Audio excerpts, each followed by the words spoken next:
Assalamualaikum warahmatullahi wabarakatuh.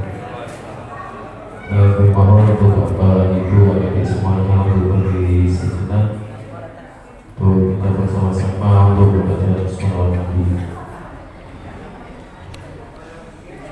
Allahumma shalli ala Muhammad.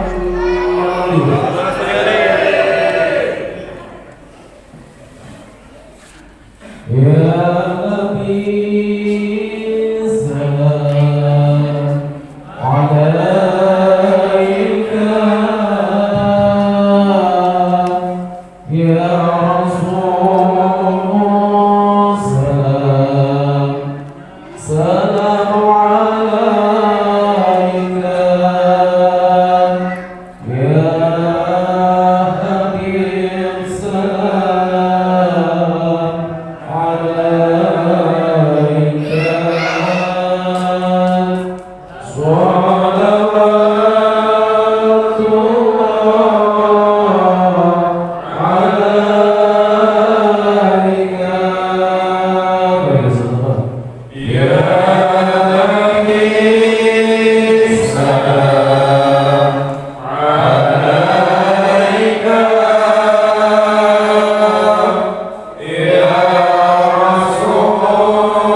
Bismillahirrahmanirrahim. Assalamualaikum warahmatullahi wabarakatuh.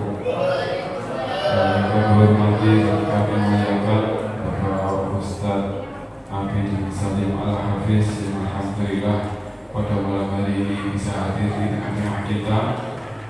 Yang kedua yang kami hormati juga Bapak Ketua Masjid Besar Al-Muhajirin Bapak Abdul Agus Ibrahim dan semua pengurus Masjid Al-Muhajirin yang hadir pada malam hari ini. Yang kami hormati para bapak-bapak, ibu-ibu, adik-adik jemaah sekalian yang alhamdulillah pada malam yang penuh berkah ini kita semua masih diberikan kemudahan oleh Allah untuk hadir di Masjid Al-Muhajirin ini. Yang pertama, kita sudah melaksanakan salah satu perintah Allah, yaitu kita melaksanakan sholat isya.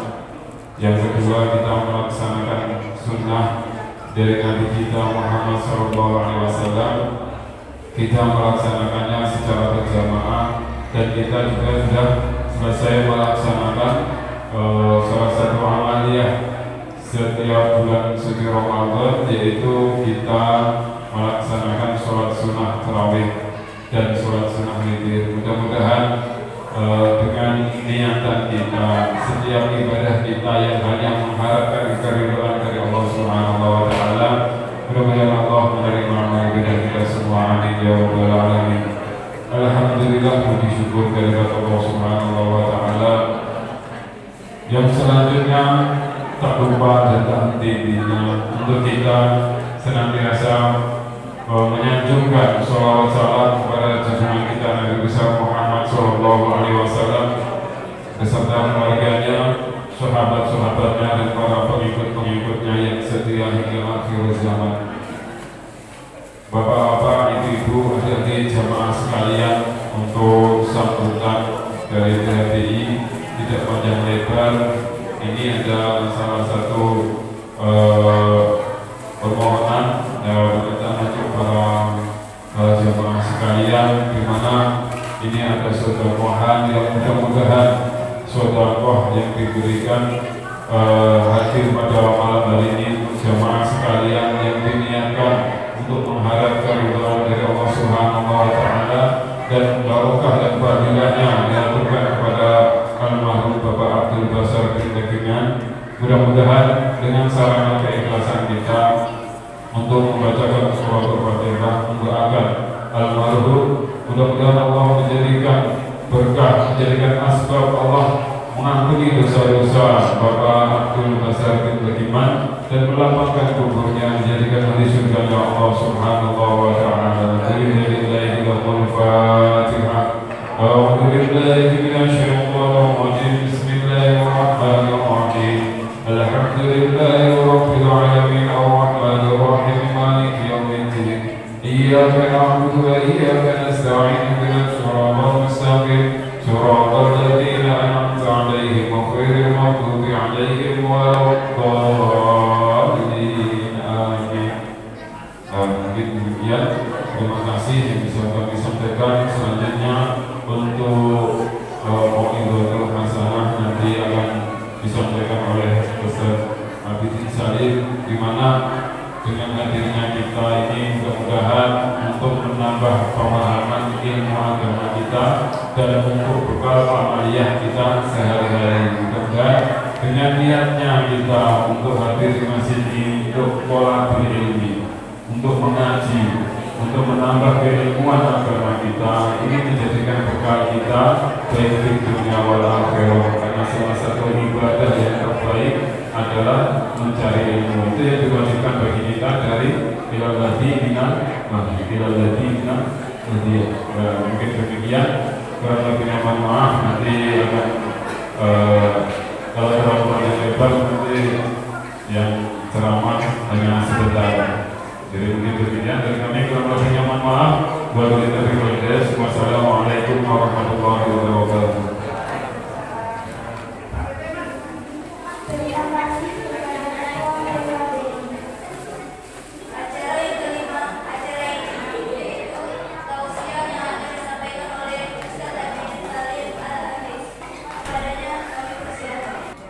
Assalamualaikum warahmatullahi wabarakatuh.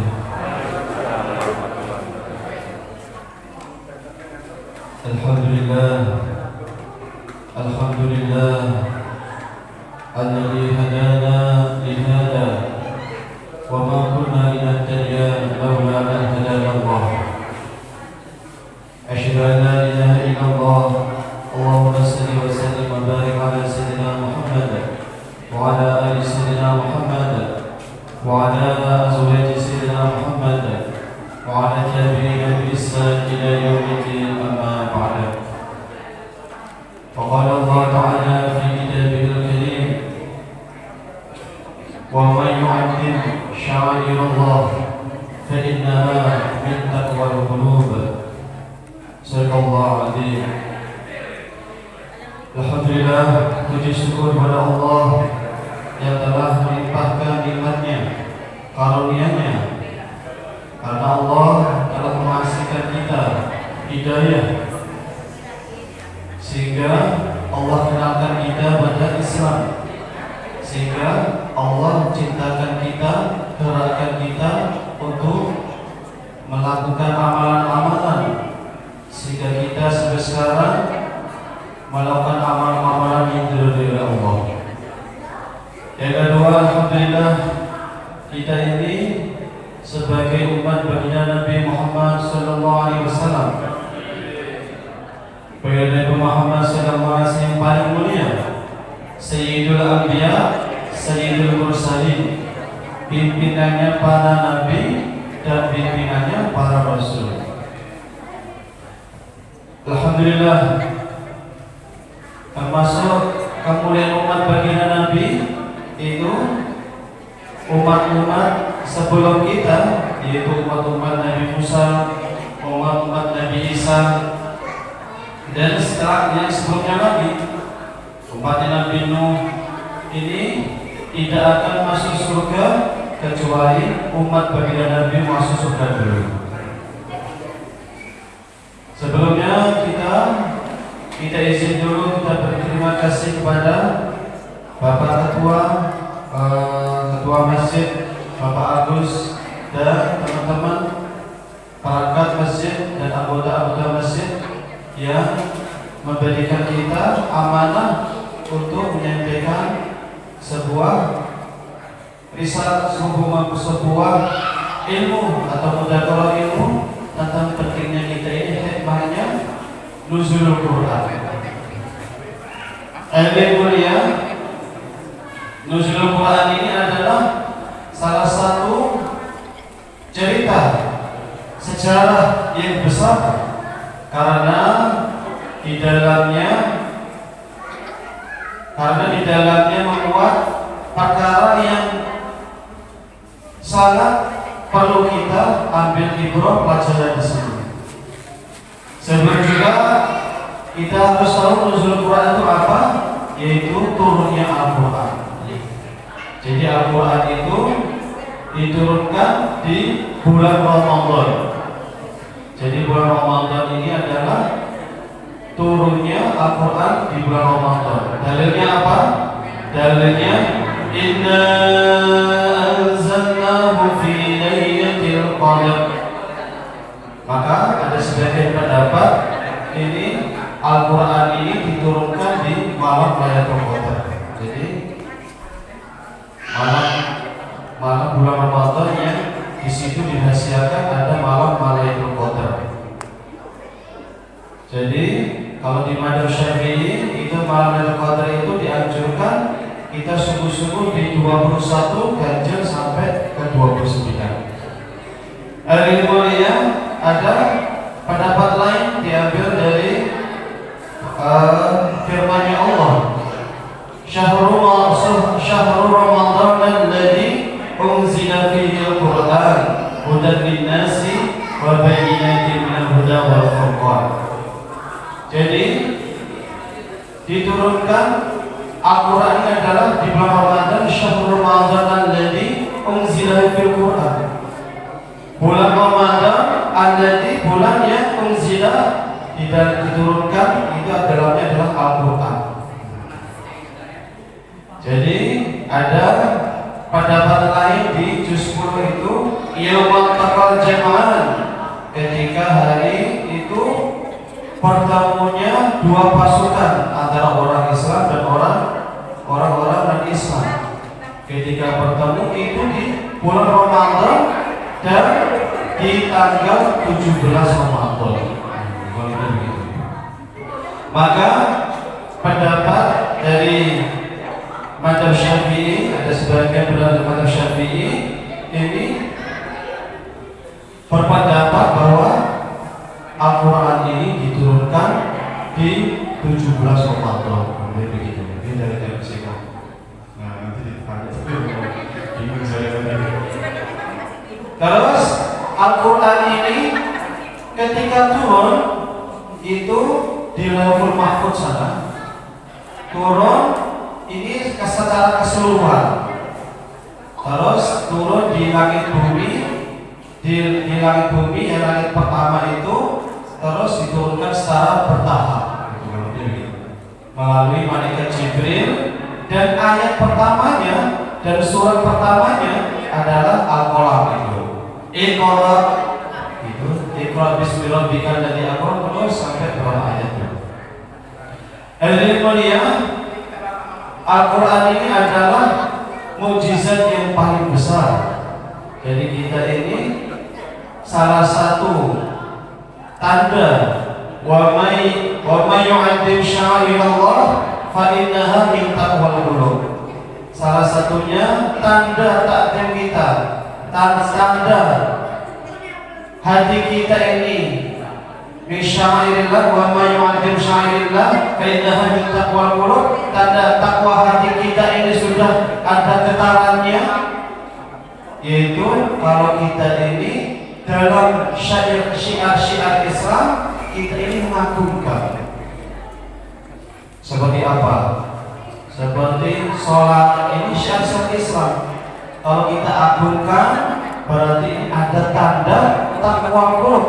Hati kita ini ada kecondongan, ada takwa. Ada yang mulia semuanya, bahkan ada termasuk syiar-syiar Islam. Terus termasuk juga yang kita rayakan, yang kita peringati hari ini adalah nuzulul Quran. Jadi turunnya Al-Quran, karena Qurannya adalah hudan linnas, sebagai petunjuk manusia. Dan siapa yang taat pada Al-Quran, taat pada Allah dan Rasulnya, maka dia akan mendapatkan kejayaan, kebahagiaan dunia dan akhirat. Maka yang mulia, kita ini salah satu tanda takwa hati kita. Kita ini ketika mendengarkan nuzul Quran seperti Isra Mi'raj, Maulid Nabi, itu cerita kami di guru kami di Keborokan sana, termasuk muridnya Syekh Amaniki, termasuk muridnya Syekh Yasin Badani, Syekh Hasyim Asy'ari, termasuk yang mendirikan Nahdlatul Ulama. Guru kami ketika ada sholawatan itu selalu berpesan, santri, kalian itu kalau sholawatan sungguh-sungguh. Saya ini melihat baginda Nabi itu hadir dalam sholawatan itu. Maka kita ini sholawatan, maulid Nabi, terus nuzul Quran, ini tanda syukur kita atas Al-Quran. Insyaallah dunia. Karena Al-Quran ini adalah surat Allah, firman-Nya Allah yang dibawa oleh baginda Nabi, parantannya malaikat Jibril untuk kita. Untuk kita. Hadirin mulia, maka di bulan Ramadan ini, apalagi kita ini sudah masuk yang ke pertengahan, semakin kita ini sungguh-sungguh lagi untuk mencari malam-malam yang ganjil. Apalagi nanti malam ke-20 ke atas, 21, 23, 25 sampai selesai. Hadirin mulia, terus di dalam nuzul Quran ini kalau madhab Syafi'i ini memperingati asbabnya karena ada dua pertemuan antara orang kafir dan orang Islam. Yaumul taqal jam'an, ketika bertemunya dua kubu pasukan ini itu dalam bulan Ramadan, dan orang Islam ini paling sedikit orangnya, 313 melawan 1000 orang. 313 di Badar itu melawan 1000 orang yang pasukan orang Islam ini tidak bersenjata lengkap, dan orang-orang yang melawan Islam ini bersenjata lengkap. Karena ini ada pertolongan Allah, maka di dalam sebuah riwayat diceritakan ketika sahabat itu mau memegang musuhnya, ini sebelum pedang menyentuh ini sudah terpenggal sendiri. Ternyata dibantu oleh malaikat. Mulia, maka ini sedikit pelajaran untuk kita. Ternyata Islam ini bisa jaya, karena ternyata orang iman, orang Islam ini bisa jaya kalau kita semuanya ini amal agama. Kalau kita semuanya ini mengamalkan perintah-perintah Allah dengan sempurna. Jadi dari sahabat itu kalau ada masalah-masalah, saking yakinnya yang mendatangkan adalah masalah adalah Allah, yang menyelesaikan masalah adalah Allah, maka sahabat itu kalau ada masalah tidak bingung. Seperti siapa? Itu Sayyidina Umar. Ketika zamannya Sayyidina Umar ini mulia, ketika zaman Sayyidina Umar, pemerintahnya Sayyidina Umar, itu lava gunung itu turun. Lava gunung itu turun melewati atau menuju ke Madinah penduduk di tempatnya Sayyidina Umar. Maka Sayyidina Umar itu menyuruh salah satu orang, kalau salah Dihya Al-Kalbi, kalau salah, terus menyuruh sahabat itu untuk mengembalikan lava itu balik ke tempat lavanya itu, balik ke tempat gunungnya itu. Maka disuruh itu lavanya, kamu balik ke tempat gunung itu. Ini yang nyuruh Sayyidina Umar. Ada lagi kisah Sayyidina Umar di kitab Haidus Sahabat, diceritakan Sayyidina Umar mengutus Amr bin As sebagai pemimpin rombongan dan jadi khalifah di daerah asal Mesir di mana pasnya. Maka di situ ada kebiasaan kalau sungai Nil ini surut tidak mengalir.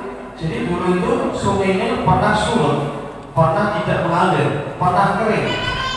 Maka kebiasaannya dikasih tumbal, yaitu jariyah ataupun tumbal seorang perempuan yang gadis, dilempar di situ untuk sebagai tumbal.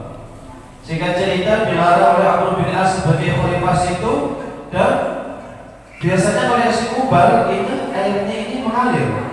Karena dilarang oleh Sayyidina Umar, Sayyidina Amr bin As sebagai pemimpin khalifah tadi, maka penduduk tadi itu tidak melempar gadis sebagai tumbal. Maka apa yang terjadi hadirin mulia? Setelah tidak dilempar tumbal tadi itu, sungai Nil tidak mengalir. Maka laporan sama Sayyidina Umar, bagaimana Sayyidina Umar ini air sungai Nil tidak mengalir ini. Maka Sayyidina Umar itu tulis surat kepada sungai Nil. Jadi menulis surat kepada sungai Nil, wahai sungai Nil, kalau kamu mengalir karena diri kamu, maka jangan mengalir. Tapi kalau kamu mengalir karena Allah, mengalirnya dengan izin Allah. Maka Sayyidina Umar menulis surat itu, disampaikan oleh Sayyidina Umar bin As, dilemparkan ke sungai Nil yang tadinya tidak mengalir, dilemparkan suratnya Sayyidina Umar jadi mengalir.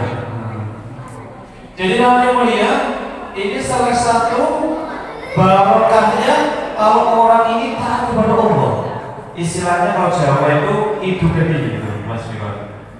Jadi idu geni itu kenapa? Bukan idunya ludahnya itu berapi-api, tapi ucapan-ucapannya ketika dia ini taat kepada Allah 24 jam, hubungan dia dengan Allah baik, hubungan dia dengan manusia baik, maka ucapan-ucapan istilahnya itu dia ini jadi mandi. Maka hadirin mulia, sebenarnya di dalam Al-Quran ini banyak. Kalau kita mau mengamalkan banyak nusratullah dengan asbab Al-Quran. Kalau kita tahu ada sebagian riwayat namanya Abu Al-Ash'ari, Abu Musa Al-Ash'ari. Abu Musa Al-Ash'ari dikatakan dalam kitab Hadis Sahabat, itu Abu Musa Al-Ash'ari itu berjalan membawa pasukan. Maka bertemulah bahwa sebuah penduduk atau kampung yang di situ diketuai oleh satu ketua, satu pemimpin. Maka Abu Musa Al-Ash'ari itu datang ke kampung itu, tapi anehnya tidak dikasih makanan, tidak dijamu. Biasanya orang-orang Arab itu kalau ada tamu itu dijamu, tapi ini kok nggak dijamu. Singkat cerita, Abu Musa Al-Ash'ari sama pasukan tadi itu mau melanjutkan perjalanan. Hadirin mulia, singkat cerita lagi, pemimpinnya pasukan tadi itu disengat oleh binatang yang berbisa. Maka tidak ada yang bisa menyembuhkan. Orang-orang Bapak ini makmurnya ataupun warganya ini bingung, ini gimana ini? Siapa yang menyembuhkan ini? Oh sudah, tadi ada rombongan tadi, kita tadi gak kejamu, coba kita minta tolong sama dia. Maka dipanggillah rombongannya Abu Musa al-Asy'ari tadi sama pasukannya. Wahai, gimana saudaraku? Ini pemimpin kita ini disekat oleh binatang berbisa.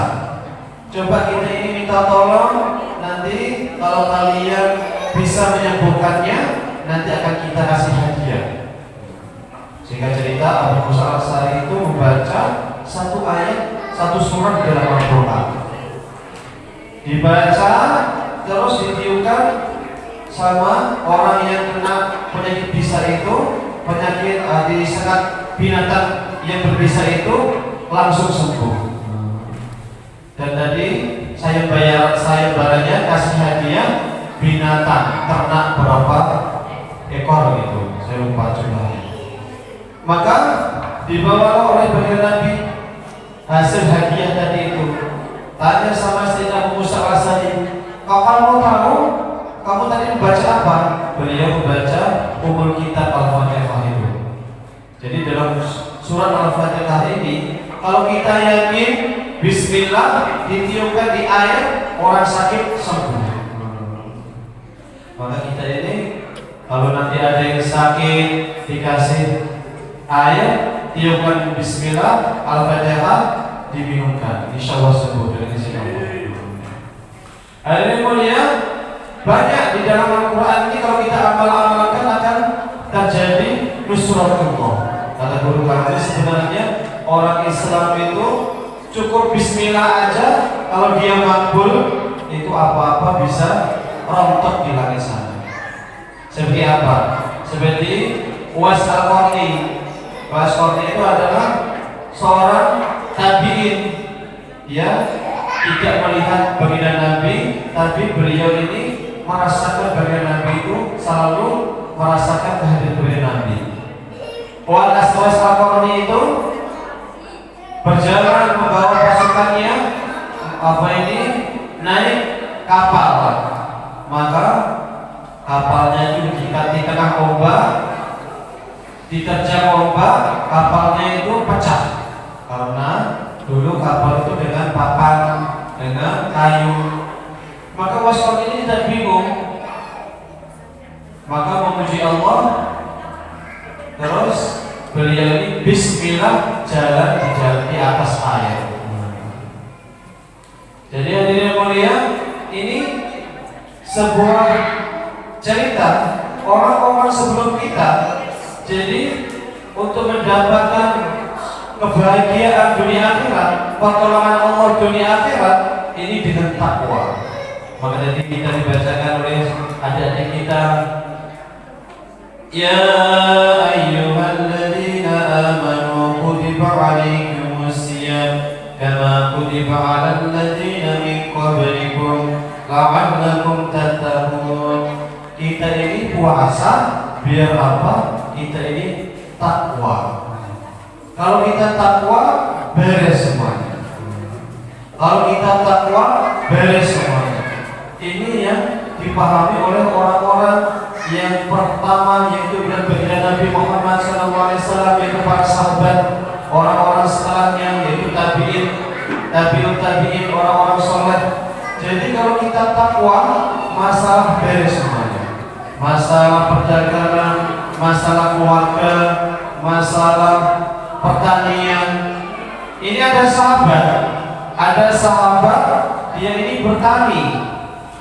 Ketika mau bertani, nggak ada hujan, nggak ada air, maka sahabat itu tidak bingung, tidak hubungi sana, hubungi sini, tidak. Sahabat itu paham, yang mendatangkan air hujan adalah Allah, yang mendatangkan subur taninya adalah Allah, yang menumbuhkan tumbuh-tumbuhan adalah Allah. Sahabat paham. Maka sahabat itu wudu, gelar sajadah, sholat 2 rakaat, angkat tangan, ya Allah, ya Allah, langsung hujan. Bagaimana? Nanti kalau ada masalah 2 rakaat, akan ada selesai masalah. Insyaallah ya. Ini maksud kita ini biar kita ini meningkat keyakinan kita bahwa kalau kita ini takwa semuanya beres. Kalau kita ini taat pada Allah dan Rasulnya, semuanya ini beres. Hadirin mulia, maka begitu juga dengan semuanya yang ada di dunia ini. Kalau kita ini yakin semuanya ini adalah milik Allah, maka apa-apa yang di depan kita ini tidak terkesan. Ada saudara lupa saya itu ketika beliau diundang ke kerajaan Romawi, beliau ini pakai keledai dan membawa tongkat yang di ujungnya ada bambu, ada kayak panah begitu. Beliau membawa keledai ini tidak terasa dalam dunia. Maka di mulia, maka di malam ini kita ini syukuri, semoga kita, anak kita ini dijadikan orang-orang yang menghafal Quran, tidak terkesan dengan dunia. Karena dunia ini mau kita tinggalkan.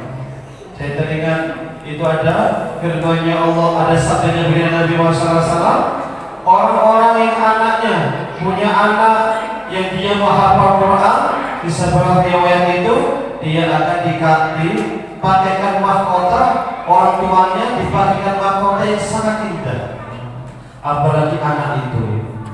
Maka kita ini dibahkan anak-anak kita ini untuk agama. Kita niatkan anak-anak kita ini untuk menghafal Quran, untuk perjuangan agama. Insyaallah dunia.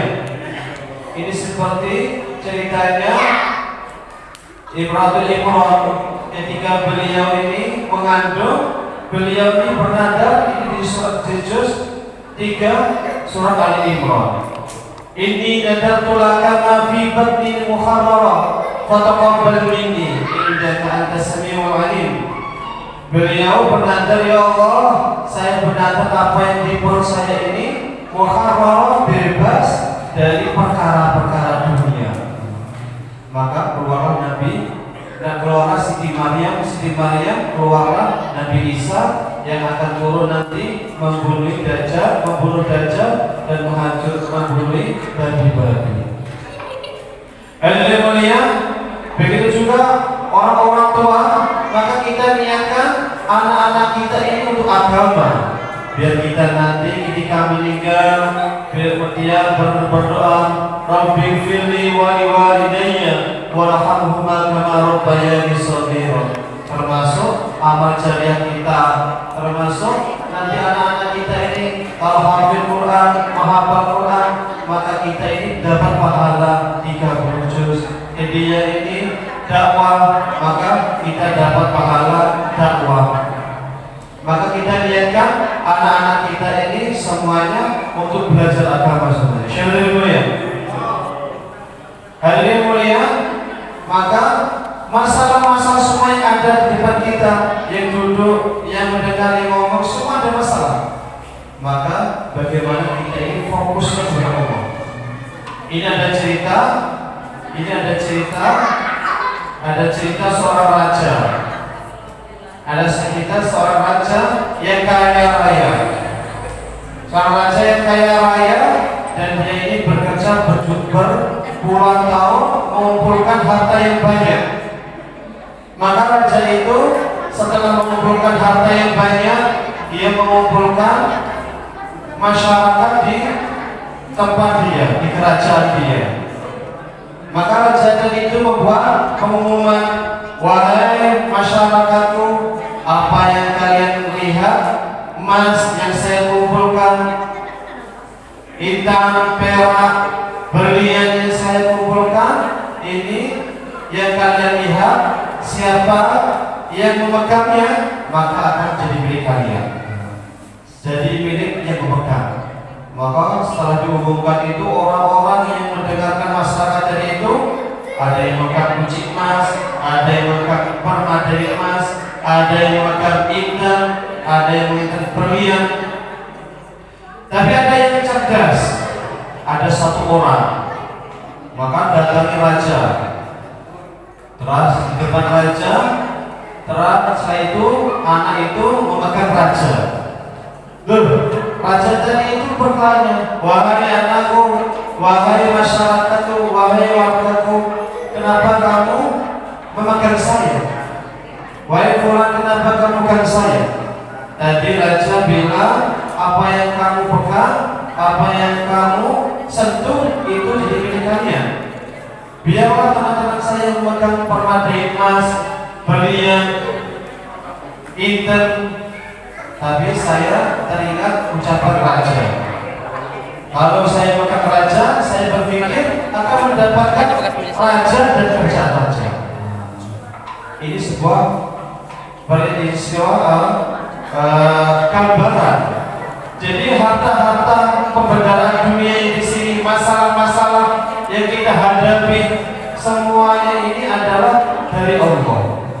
Jadi kalau kita ini mengamalkan amalan-amalan sehingga Allah ridho, sehingga Allah cinta, maka selesai masalah. Jangan dunia 10 kali lipat akan dikasihkan orang iman. Maka bagaimana kita malam ini sungguh-sungguh, lebih sungguh-sungguh tarawih, lebih sungguh-sungguh baca Quran. Tandanya hati kita ini lurus, atau sudah ada sambung dengan orang-orang atau sambung dengan bagian Nabi. Hati kita ini sedang baca Quran. Tandanya hati kita ini lurus, hati kita tidak jauh-jauh baca Quran. Alladzina amanu wa tatma'innu qulubuhum bi dzikrillah, ala bi dzikrillah tatma'innul qulub. Jadi hati kita ini tandanya seorang imam yang benar-benar iman, dia ini tidak ada hiburannya. Oh, kalau masih nyanyi, masih hiburan sana, hiburan sini, berarti belum mendapatkan hakikat hati yang tenang. Mau kemana? Sudah, saya mau ke masjid, tak ada urusan, bes tenang itu. Insyaallah dulu ya. Ini targetnya ini di sini sudah katam ini, baru jam 11. Gimana ini? Ya, tanda hati kita ini tenang, tanda hati kita ini biar kita hati kita tenang, kita ini baca Quran, ala bidzikrillah tatma'innul qulub. Kata guru kami, itulah tanda hatinya orang-orang gak tenang, perlu hiburan musik, perlu ke rekreasi, perlu ke sana ke sini. Cukup kita ini baca Quran, menangis, teringat Allah, itu sudah tenang semuanya. Insyaallah. Maka di sini kita ini sebelum Ramadan ada di Uzlatil Quran, di bulan Ramadan ini kita ini diturunkan Al-Quran. Jangan cuma-cuma kita ini baca Quran, minimalnya di bulan Ramadan kita ini khatam sekali, insyaallah ya. Dan minimalnya kalau bisa kita niatkan anak-anak kita ini supaya menghafal Al-Quran. Nanti insyaallah di sini akan kita target untuk ada hafalan Quran dan ada kitab juga. Hadirin mulia, ya terus yang bagi teman-teman yang sudah di atas 30, apakah kita ini bisa menghafal Quran? Bisa. Bisa. Jadi kita tetap niat menghafal Quran. Dalam sebuah riwayat ada orang yang menghafal Quran tapi karena umurnya tidak sampai ataupun belum mumpuni sampai selesai 30 juz, tapi dia niat, maka dia nanti ketika dia meninggal, nanti Allah akan datangkan malaikat yang mengajari dia sampai dihafal Quran dan dia dibangkitkan kepada bersama orang-orang yang hafal Quran.